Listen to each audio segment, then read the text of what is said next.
Okay, so daily reading episode 33-33, 33-34, and 33-35. And this is October 1st to 7th. Sa gustong mag-book ng full private reading, magpa-ritual, magpa-cleansing, magpatanggal ng kamalasan, no? Lahat-lahat, sabihin niyo lang po. Message lang po kayo. Kukuha tayo dito ng 3. Tingnan natin kung ano yung warning sa atin ng Panginoon at ng kalikasan, no? At doon naman sa biktima ng earthquake, isa na kami doon, no?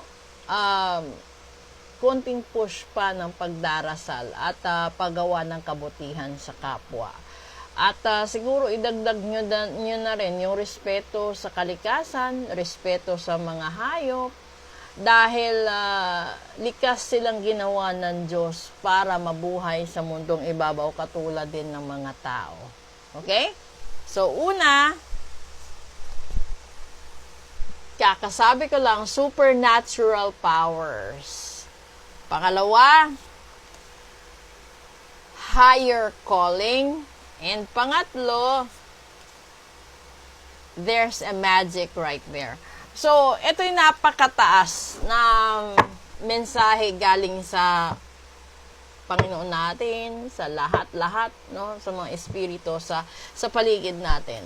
Na dahil siguro sa katigasan ng ulo natin, hindi tayo nakikinig, nawawala na tayo ng respeto.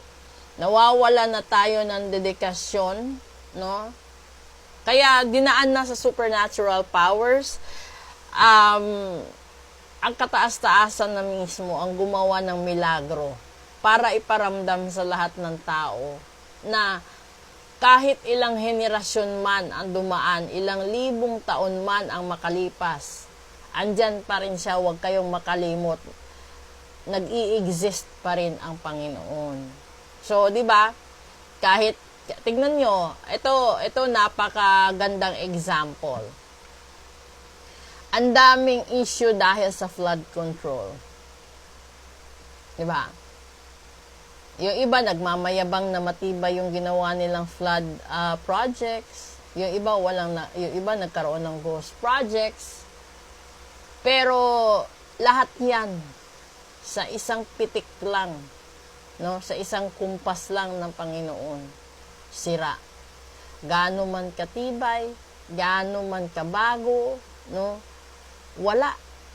Kasi, yung tao ngayon, nakafocus sa pakikisawsaw sa issue. Kung sana kung makukuha ninyo ito.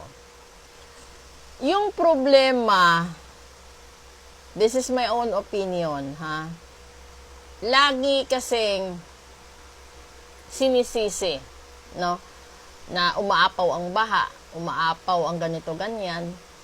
Balikan natin yung patakaran ng Diyos. Binigyan tayo ng libre na kalikasan, puno ng putas at yaman, mapahimhimpapawid, kalupaan at karagatan.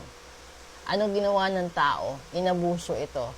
Nagtapon ng basura, hindi na nagtanim, puro putol ng puno, hindi na nagtanim, puro lang pang-harvest sa karagatan, nasisira, alam niyo yun, hindi ko na kailangang i-elaborate pa isa-isa. So siguro, no, maliban sa dasal, ibalik niyo lahat sa kalikasan ang kabutihan. Huwag na kayong makisawsaw lagi sa mga kung ano yung issue sa ibang tao. Siguro kung meron mang issue na dapat ninyo munang ayusin, is yan yung issue sa sarili ninyong buhay. No? Huwag na kayong makialam. Hayaan nyo na yung ibang husgado ang magbigay ng verdict sa mga nagkasala at nagkautang. Kasi lahat ng tao may sari-sariling utang. Lahat ng tao may kanya-kanyang problema. So, bakit mo pa idadagdag yung problema ng iba sa buhay mo kung sarili mong problema di mo kayang matapos? O ngayon, balik tayo dito.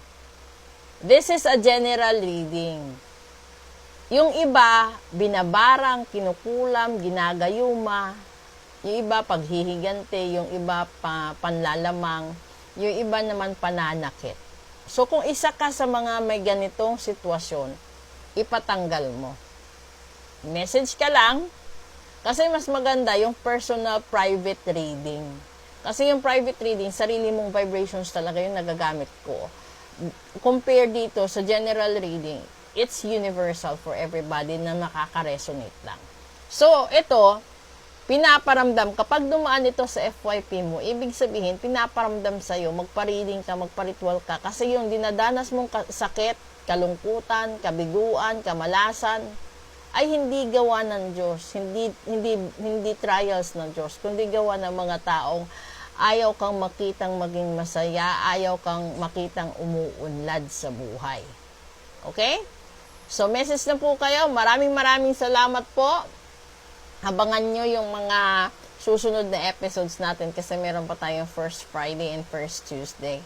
Maraming salamat. Ingat po sa lahat ng mga naging biktima ng bagyo at lindol.